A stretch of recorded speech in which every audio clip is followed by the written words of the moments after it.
So our first drill, all we're going to do is we're going to start in this kind of open guard position, and we're going to enter into our knee slide. So I'm going to go hip and knee, move across, and enter into my knee slide. That's it, and I'm going to step back out. I can do the same side again, or switch to the opposite side. It's entirely up to you. I'm just using this entry to start setting up this position, and then come back. The thing I want you guys to focus on is trying to keep your chest up and your head up all the time, bending these legs. It should be a little bit tiring, that's okay. And really focusing on having good posture when you're doing it. So again, I go hip, knee, pin that to the ground, shuffle around, get to my knee slide position. Back out, and then I can either transition to the opposite side, or I can just keep working on that same side over and over again. Okay, but every time I'm disengaging and re-engaging back again. Make sense? Let's try. 1 minute. I'm going to do essentially the same thing, but as I'm stepping in, Eric's going to pummel that leg over and just step on my hip. Okay, it has to come up over the top of the arm that's on the hip. Okay, you can't just place it on my hip. It doesn't do the same thing. Okay, it needs to be coming up over the top to get that positioning. I come back out. Again, I can either transition to the other side or I go to the same side. So as I'm coming in, Eric should already be thinking about bringing that leg over. If he waits until I'm settled in position, it's going to be really hard. He's going to require a ton of flexibility to do that. If you do it as I step this hand in, it's already there. Okay, and we're good to go. Make sense, guys? Let's try. 1, 2. Same thing, I'm going to do this entry. Eric brings that leg over, and I get to my knee slide position. What I want you guys to do from here, the hand that was on the knee is going to go up to the collar. Okay, this grip I often just kind of use, it floats around a little bit depending on what I'm trying to do, but it's always kind of in the kind of squidgy bit here, the pec bit, sometimes underneath the armpit. This hand that was on the hip is now going to come up to the top of his leg and I'm going to form like a spider guard grip. What's really important is that I keep this elbow down. If I do this, it's very easy for Eric to set up a spider guard. I don't want that. When it's down, it's a lot more challenging for him to do. Once I set these two grips, I'm going to lean in towards his foot. So I start compressing it a little bit. Then I'm going to give him, I'm just going to take that energy away and drag his leg across my body. Here. Okay, now from there, I can start dropping my chest down, move my feet around into our leg drag position. My grips haven't changed. Okay, they're in exactly the same place. Once I'm down in the leg drag position, I can release the ankle and I come behind his hip and I'm buried and I'm good to go. So, we're here. I step in, set that collar grip up. I reach up and grab his leg. I push, pull, and I'm leaning my body weight back, and I'm dragging this across my body and down to the floor. From there, my shoulder can drop on him, and my legs can just hop into our leg drag position. So they've not gone very far around the side. They're really still close to him. And then I go collar, hip, lock everything in. Okay. So I step in, get my collar grip, get my leg grip. Lean, drag, drop. And I just move my feet into the position, squat my butt down, hand releases, and I lock everything in as tight as I possibly can. Okay, a couple more times.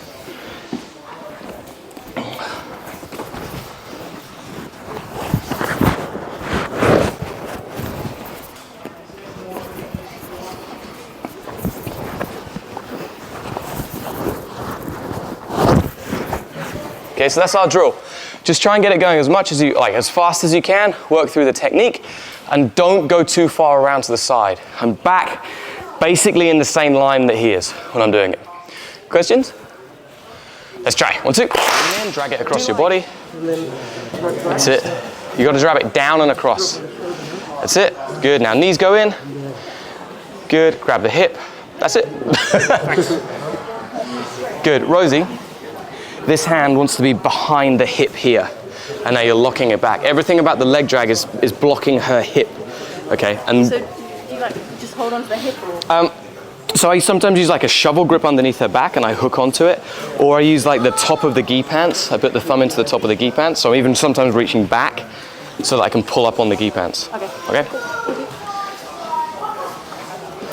You got to move his leg, Alfie, so give space so that you can move the leg across your body. So drop back into your knee slide.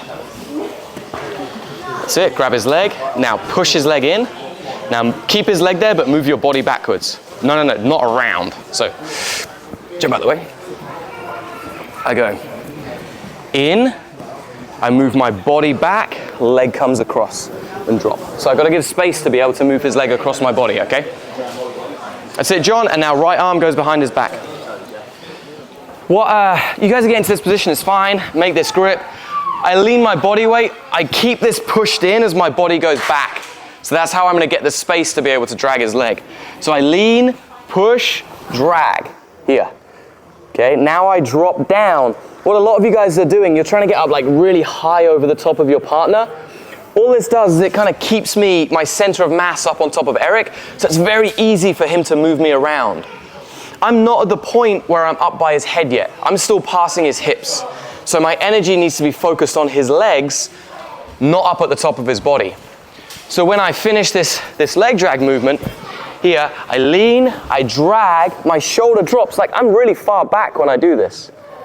Like the side of my shoulder is on his hip because the hip's what's going to start defending, and that's how he's going to escape from the position. Then when I slot, I'm low down and I stay back behind his hips the whole time. Everything about this position is blocking his hips. Okay, I'm trying to be on top of him, not up over the top of him over here. Make sense, guys? That's really, really important. Here, when I've separated out, I've created this big space, Eric's weak. When I've crunched him up into a ball, he's really, really strong. And I don't want him to be strong, I always want him to be weak when I'm doing this. Okay, so again, when we're here, let's spin 180 degrees. I go in, lean, body back, drag, drop, and I'm back behind his hips, underneath his elbows. Okay, and I'm locked into this position. Make sense, guys? Cool, let's try. 1, 2. Okay, now, what I want you guys to do is you're gonna check your balance and positioning at every point in this technique. So when I step in, Eric steps over. The first thing I want you guys to do is be here and be heavy. And all Eric's gonna do is kind of like move around a little bit. Yeah, he can kind of push, pull, try and stretch away. And I wanna stay in the position that I'm at in relation, just for like 4 or 5 seconds. The next point that I want you guys to check is when I drag this leg and I drop my shoulder here. Now, same thing, Eric's gonna try and like move around a little bit, and I want you guys to try and basically stay in the same position. That doesn't mean that I'm static, it means that I'm actively moving to stay where we're at, okay? Once I get to the next position, I fold my legs, same thing. Now Eric's gonna do the same thing. I'm gonna try and keep him here, staying as heavy as I can. And then when we get to our final position, locked in, same thing. Eric's gonna try to like move around. I'm gonna be active, keeping heavy, staying up on top for like 4 or 5 seconds. Make sense, guys? So we might spin around and stay in space. My body position might adjust according to what he's doing. Might have to put different pressures in, but I'm always in that heavy, dominant place. So one more time, spin this way. So I'm here, I step in. Our first checkpoint, collar and ankle. Eric's gonna move around a little bit. I'm gonna try and absorb it. And you see I'm kind of circling back away from him as well, because this ain't the same position as I was just in. Okay, then I drag the, then I drag the leg and pin and drop. Eric does the same thing. I'm gonna try and keep everything locked in for a couple of seconds. Now my knees drop, but my grips don't change. Same thing. Last one, hand behind the hips, same thing. Make sense, guys? Person on bottom, you're not trying to escape, you're trying to give like resistance and movement. I always think about it like, it's like trying to balance on a gymnastic ball. The gymnastic ball isn't pushing you off, but it is moving underneath you and you have to adjust accordingly to it. So think about it like that rather than trying to get out of the position. Okay, any questions? Let's go. 1, 2. Underneath me, Harry, because Jamie looks real weak over right now towards me. Yes, that's your problem, Jamie. You've got to keep your hips square. Hips straight. Square, yeah, flat to the ground. Yeah. That's it. Alex, you're too high up on him, okay? I want you to go further back. Move backwards, move your legs back, move your legs back, move your legs back, and pull him towards you as well. Nice, Rosie. Rosie, I want you to go more around to your left. That's it. And yeah, that's it. Now head down nice and tight. Good.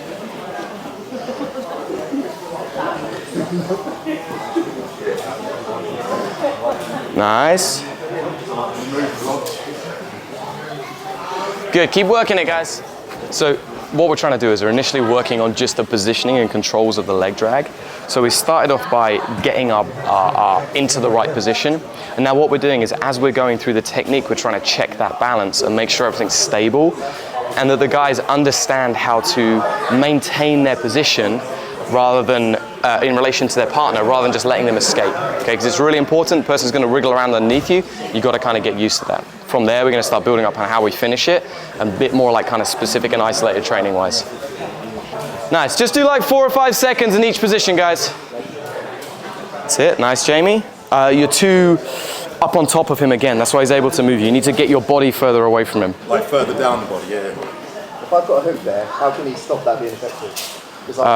Windshield wiper the way. As long as you're low down, so if I'm like, if you imagine, right, if I'm down like this, lift your leg up, doesn't matter, right? If I'm up here, same pressure, super easy. So when I drag, I'm like, you're keeping it down. I'm like this, I'm over here. Where Jamie is over here. So I'm able to just tip him up. Yeah. I'm trying to get around to this position. Whoops. Time, guys. There's really only kind of 2 options that I'm going to let Eric out. Okay, the first one is if, and it's all kind of pretty much reliant on where this arm is. So if Eric's elbow's inside, so I can see the, spin this way with me. If Eric's elbow's inside the line of his body, I'm probably going to go towards his back. If his elbow's more open like this, I'm not going to be able to because I'm going to hit that block every single time. So if Eric's here, all I do is I start working my way around and use my chest to slide under his elbows. That's why it's important that I'm low so I can go under. If I'm on top, there's no way for my arm to slide underneath that position. So we're here, all I do is his elbow's in, I start driving him over to face towards the ground. I'm going to use my chest until I can connect that seat belt or that gift wrap position that we did last week, and then I can chair sit and easily take the back from there. Okay? If Eric's a bit kind of flatter, he's shutting down that option. Okay? Instead, what I'm going to force him to do is basically give up side control because he's probably going to be turning in towards me. So all I do is I keep driving over, and as Eric tries to get his back flat to the ground, okay, I keep it tight, keep it tight, keep it tight, and make him work to give me side control. And then what I do is I clamp my elbows together around his hips so that they're locked in tight. It's a bit like doing a baseball bat choke. Okay, I go like this. Now when Eric tries to move, he's really locked in. And then from there, I can start working my way underneath the arms and follow with my legs, move up the body with my legs first and then under with my arms. So all I want you guys to do, be in this position. Eric's gonna try to escape again, essentially, so he can try and put his back flat to the ground, get to his guard. I'm gonna try and advance my position. Primarily, focus on forcing the back rather than side control. Side control is easy to get. You'll find yourself there a lot based on what Eric does or what your partner does. Taking the back is much more challenging, so practice that one more than the other one. Make sense, guys? Yes, Kerry. The back again, yeah. So when I'm here, I'm going to use this grip on his hip and my shoulder to drive over. So I'm forcing Eric to face towards the ground. I slide down, then I look at changing my grips. 1, 2, and then it's just a chair sit, okay? The hardest bit is using the body manipulation to get your body into the right place, okay? Questions, guys? Cool, so the drill, move this way. I'm gonna go enter in, lean and drag, get to my knee slide, and then when I feel comfortable in this position, I'm gonna say go. Eric's gonna try and get back to his guard. I'm gonna try and take his back. Or at worst case scenario, I get to side control. Make sense? And then we switch top and bottom, do it again. Just 4 points for taking the back. Okay, 3 for passing. Let's try, 1, 2. These guys asked me this question, or these guys over wherever they are, over there now. Like, how do you stop giving up side control? That's part of the problem with being in this position. Eric has to turn back towards me. And naturally, when he turns back towards me, he's just bringing me around the corner to side control. That's one of the powerful things about it. And I can make him actually waste a ton of energy putting me in side control, which is brilliant. I don't want to get into the details of how we're going to like escape the position because that's for a different session. But for now, I want to focus on using this hip to lift, to make it as hard for him as to turn back towards me as possible. Like if I keep this up, Eric tries to turn over, it's really hard for him to get his back down towards the ground. If I remove this grip at any point, now it's much, much more simple. There's nothing keeping him pulled up. So this hip grip, this control over the hip is crucial to get to the back. Which is why when I take the back, if I want to turn Eric, I have to replace the forces, so I'm using my body and my knees before I release that grip. Because if I do it first, I'll probably not get there. It's going to be really, really challenging unless I can figure out how to turn him over a slightly different way. Make sense, guys? I want you guys to do this again. Same thing, person on the bottom. The clue to how to escape it is also in what I just showed you. You just have to reverse engineer it, okay? Person on bottom, same thing. Try and get back to your guard. Don't give up side control because you lose 3 points for giving up side control. And person on top, try to take the back. Use that hip grip, tons of pressure. Don't change your grips until your body is up high. Okay, once your body's up high, then it's easy to change the grips and you're still gonna be in control. Let's try, 1, 2.